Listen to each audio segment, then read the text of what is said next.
Hi, this is Steve Addison and you're listening to the Movements Podcast, the podcast for people who want to multiply disciples and churches everywhere. Today we're going to talk to Ray Vaughn. Since the last time we talked to him, Ray's role has dramatically changed from local practitioner to city catalyst. I began by asking Ray what he was learning about reaching a city of 6.5 million people.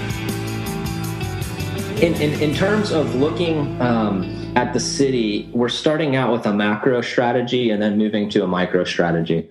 And what that means is I could take my team of full-timers and then I could just plug into an apartment complex and say, okay, let's go sharing. Let's go try and start groups. Let's go see how many churches we can get started and then see those multiply and increase. But then that just makes me a team leader.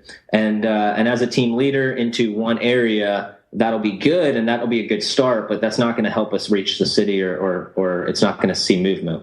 So instead, what does it look like to, on a macro level, just start training as many people as we can on every spectrum that we can, whether it's African Americans, whether it's Spanish speakers, whether it's even Arabic speaking churches or people or groups, whether it's just any possible person. We would like to train them, and then we can start mobilizing multiple teams into the harvest is our macro strategy. So for the first year and a half, we're really just going to be training any person that we can just to get them into the harvest, into a particular area or location, sharing the gospel where that becomes the norm for the culture here, as well as getting to not just field 1 and 2, sharing the gospel, but then field 3 of discipling them in their homes and in their workplaces or coffee shops or wherever it is. And then, of course, forming churches around those people. So that's kind of been the clarity that's in my head as far as how we're attacking the city of Houston right now. Is we're just training existing churches, existing networks, pre-existing believers. And then, of course, we're also simultaneously in the harvest every day, sharing, looking for people of peace that are brand new.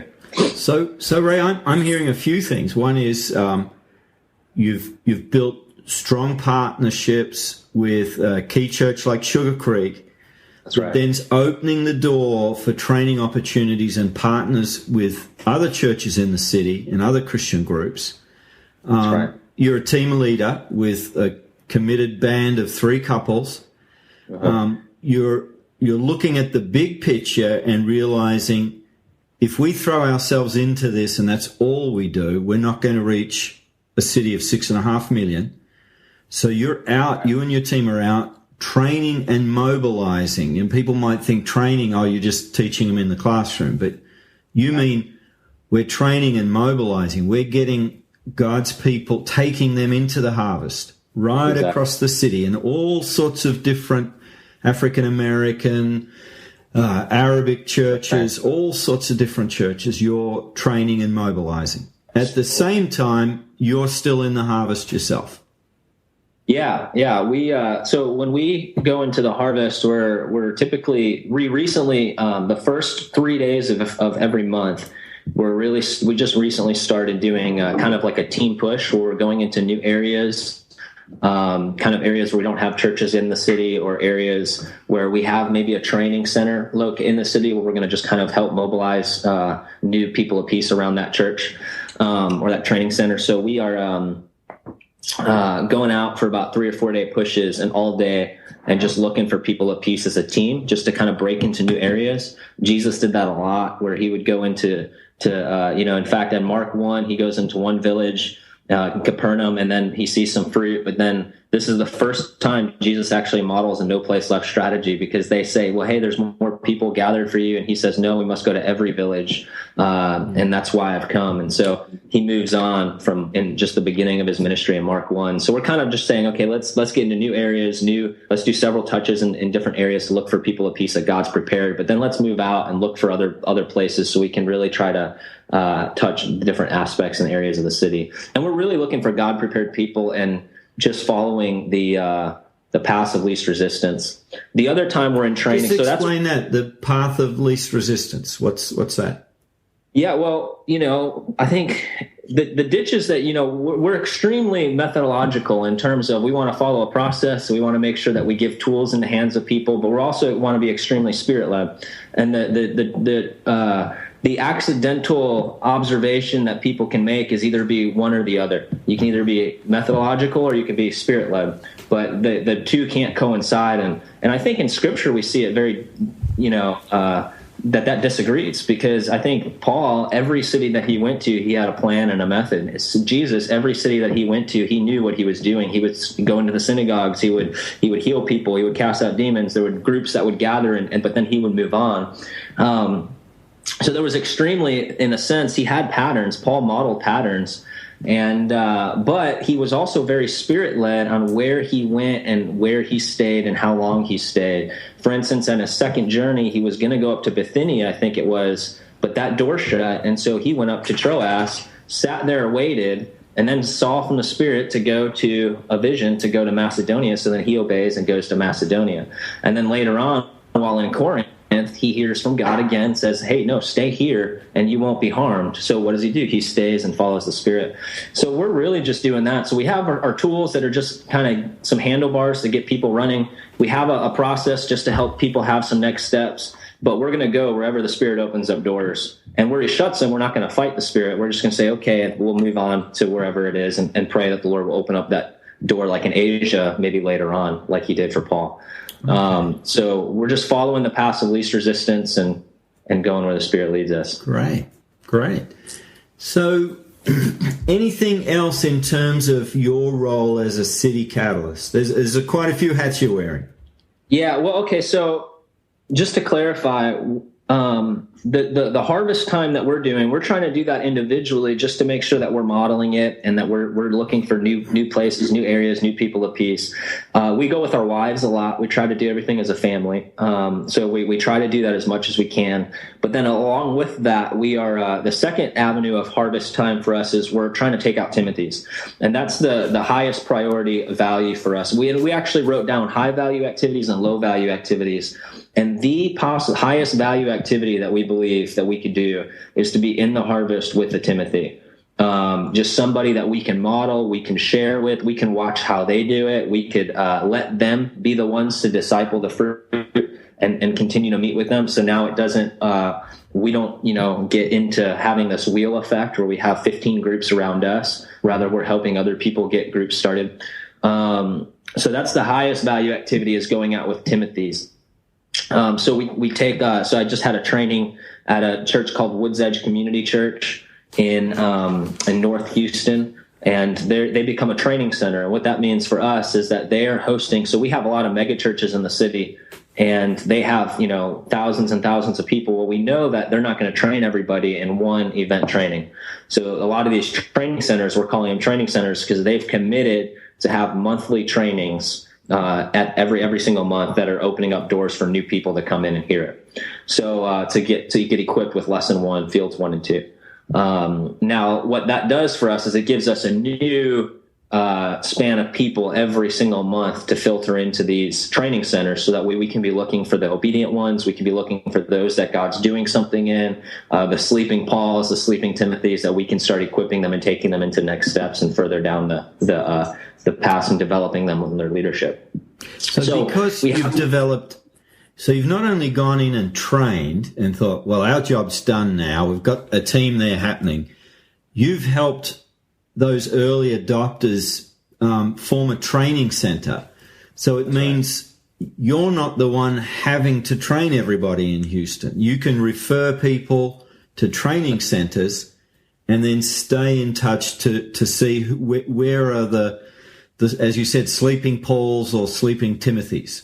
That's right. So we have probably 3 to maybe 5 ongoing training centers. One is with Sugar Creek Baptist Church, and that was our first one that got started. And now there's a team that's raised up in Sugar Creek that is doing all of the training every month. So we don't have to be there, but we when we do go, we're just looking to coach and to help. And now we're guiding them more in the areas of fields 3 and 4. But the fields 1 and 2, they're sharing like crazy. They have teams that go out every week. The sharing the gospel is starting to become the part of their DNA. as a church, and they have members that are already training folks downstream now. Woods Edge Community Church recently is getting on board, where they've already learned a lot of these tools. There was multiple trainings at their church, but now this is, since we've come alongside them, we've been able to just kind of start to capture more progress, help them go a little bit more through consistency of training. So now they're doing monthly trainings. The first Saturday of every month, they're training folks, taking them out, and we're going to be, of course, looking to find out who's obeying, who's obedient, so we can help them start churches, start groups that are multiplying. Sagemont Church is another church in Pearland, Texas, South Houston. They're committed, I think, the third Saturday of every month. And they're also giving us some short-term mission trips that we're taking into Houston that are tied to the training. So we take them out. This first one is in March. We're taking them out into Houston, get among some international work, lots of training, lots of reps in the harvest. But then they're coming back to their Saturday training, and then they're the ones that are going to train the church there, and we're just coaching them. And then we have some through this ministry called Hip Hop Hope through Guy Caskey and his network. It's just been a great connection with Guy, working with pre-existing leaders and other networks. They've tightened up some of their lesson one, and they've seen lots of generations and some fruit. And from that, taking just inner city, urban poor, folks that are coming out of prisons and just plugging them into a network of folks that are really going after church planting and making disciples to the fourth and fifth, sixth generation.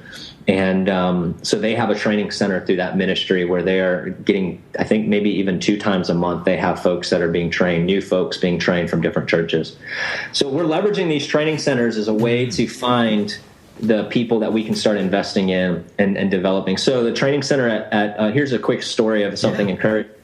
So we got a training center happen at Sugar Creek. We start training. We meet this guy named Otis. He's about maybe in his 50s, African-American guy, really sweet guy, real good heart for the Lord, but been in the church for about 30 years. And then after we train just, who to share with, what to say, lots of reps through practicing 3 circles, he just is in tears. And he just says, I've been in the church for 30 years, but nobody's ever actually showed me how to share the gospel. Mm-hmm. So we set just a small goal. We said, go share with 5 people this week. He calls us up 3 days later, said he's already done that. What else should he do?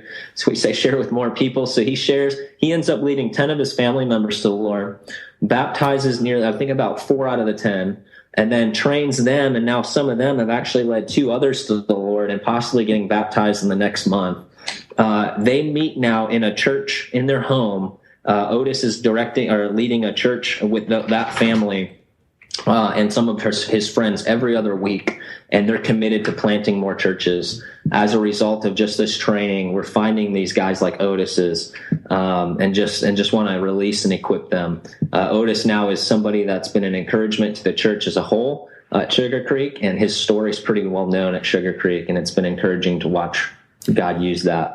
And so Otis is the sort of person you'll make time to help him go the next step. And because so you're not running these training centers, you're the catalyst to get them started. And once they're bubbling away, people like Otis are sort of surfacing in those places. And so it means, I guess, on any given week, training is happening somewhere in Houston. It's starting to get to that point. I'd say in at least this, I know for sure this month and next month there'll be a whole level, like a 6-hour level 1 training every week somewhere in Houston. A couple of weeks they'll be doubled up. So we know that our goal is to train. We want to train 5,000 people here in 2016. And we want to train as many people as we can, looking for all the people that we can.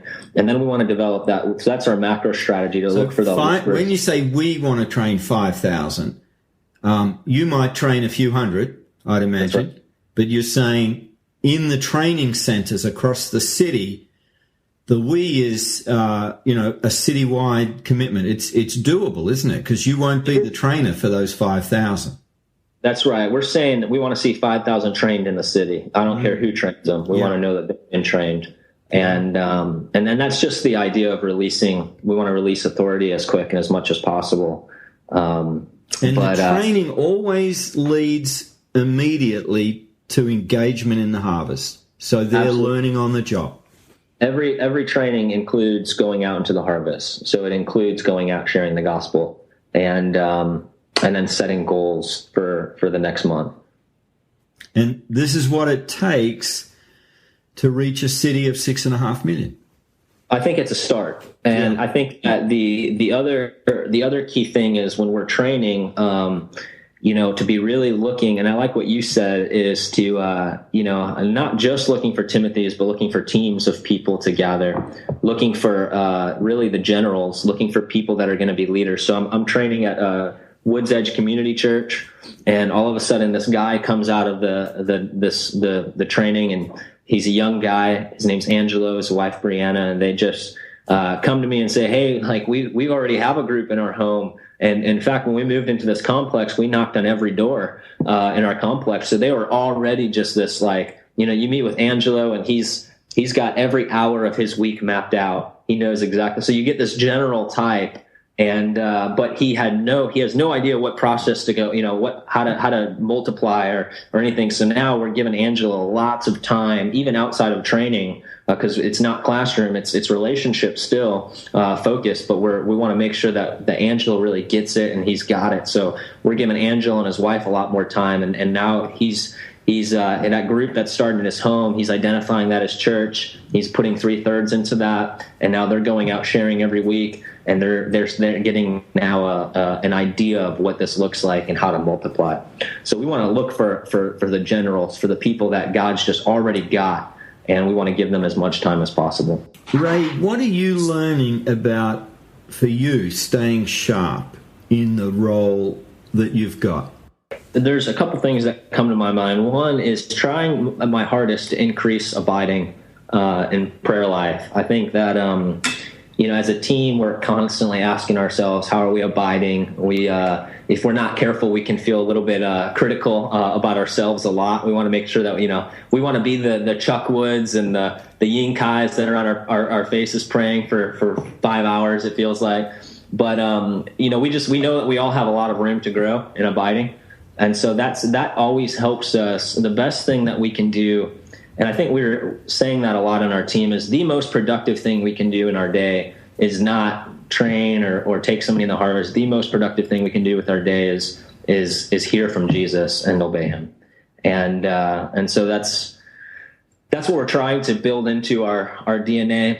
I think staying sharp for me just looks like spending a lot of time with Jesus in the Word.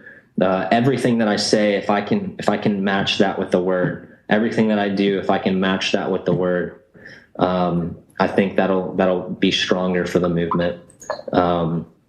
Somebody said, I remember somebody saying, if we don't do what we see in Scripture, we'll never see what we see in Scripture. So I just want to make sure that everything I see in Scripture I'm doing, and I believe that the fruit will come out of that. The other thing is just reading books. Like I've been working through some of Steve Smith's No Place Left novel. Been reading your book and getting acquainted with that. It's been great. I've been just trying to keep learning up constantly on the phone with guys like Troy and Jeff and Chuck. Just like, these are like the Gandalfs, so we're just learning. I call him Yoda, but maybe Gandalf is a better name. Yeah. Just learn from him. I can't tell you how many times, Jeff will just be on the phone with you for 3 hours or 2 hours if Jeff you really Sandell. Ask him to.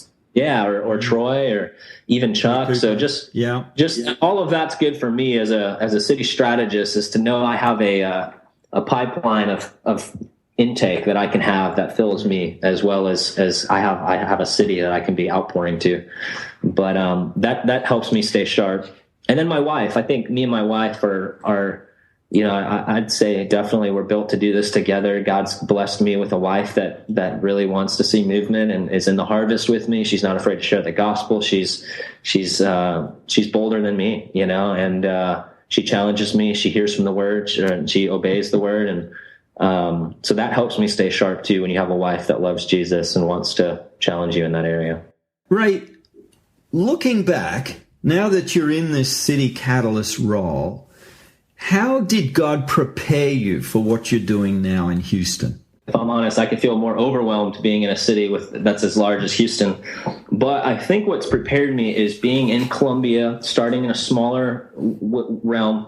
And in all honesty, the thing that's prepared me the most is failing. I think to know that I failed enough, it shows me that I have perseverance, at least, and hopefully I can maintain perseverance. Here's Paul. He commends his work as an apostle, or validates his work as an apostle more than any way else. He validates it through perseverance. Constantly, he is reminding, look, I am not a false apostle, because I've suffered through shipwreck, through beating, through hardship, through trial, through constantly I have the burden of the church. And any false apostle or somebody that's not really called to this type of work is not going to persevere through those things.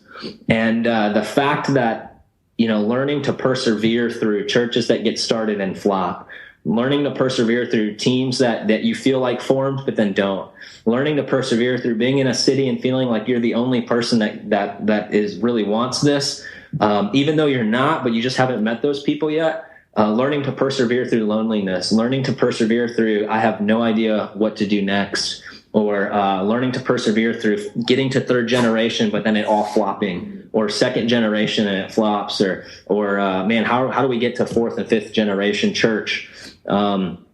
Learning to persevere through hardships with pastors and that don't share your same view on church or on leadership or on baptism, or just, I think learning to persevere has helped me to realize that it all comes with the territory of trying to get to movement and no place left. And by embracing that role and that vision and that call, I'm also needing to say yes to expecting all of those other hardships. And so I think I still have a lot more growth to do, but that's definitely one thing that's persevered, or that's helped me in this work. If you've been inspired by Ray's story and want to get some training, I'll post some links at movements.net. This has been Steve Addison for the Movements Podcast.